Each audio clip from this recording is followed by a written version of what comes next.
মাদ্রাসার থেকে তো বের হয়ে আসলাম, আমার আবার সিগারেটের অনেক পিনিক চলেছে। দেখি একটা ফাঁকা জায়গায় গিয়ে সিগারেটটা খেয়ে আসি। সিগারেট ছাড়াও থাকতে পারি না, আবার মানুষ জুনুষ দেখলেও সমস্যা। এখন কি যে করি মাথায় আসে না। আশেপাশে তো দেখছি কেউই নেই, যাই সিগারেটটা জ্বালাই। এই হুজুর, এটা কি দেখছি আপনার হাতে? এটা এটা তো সিগারেট। কেন, কি হয়েছে? সিগারেট মানে? হুজুর, আপনি সিগারেট খান? আরে সিগারেট তো খাই না, মাঝে মধ্যে এক আড্ডা খাই, তাই অভ্যাস হয়ে গেছে। আমার ভাই আপনার কাছে আরবি পড়ে, আমি জানতাম আপনি ভালো মানুষ। এখন তো দেখছি আপনি অনেক বড় সিগারেট খোর। হেই, কি বলো?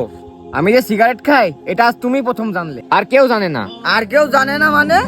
হুজুর শোনেন, এই উপর আল্লাহ সব দেখে। আপনি যে সিগারেট খান কেউ না দেখলে এক আল্লাহ দেখে। হুজুর, আপনি মানুষকে শিক্ষা দিবেন, এখন দেখছি আপনারই তো শিক্ষা নেই। হ্যাঁ ভাই, আমি আমার ভুলটা বুঝতে পেরেছি। আমি আর কোনোদিন সিগারেট হাতেও নিব না। আমি এটা বুঝতে পারছিলাম না যে আর কেউ না দেখলে এক উপরওয়ালা ঠিকই দেখবে।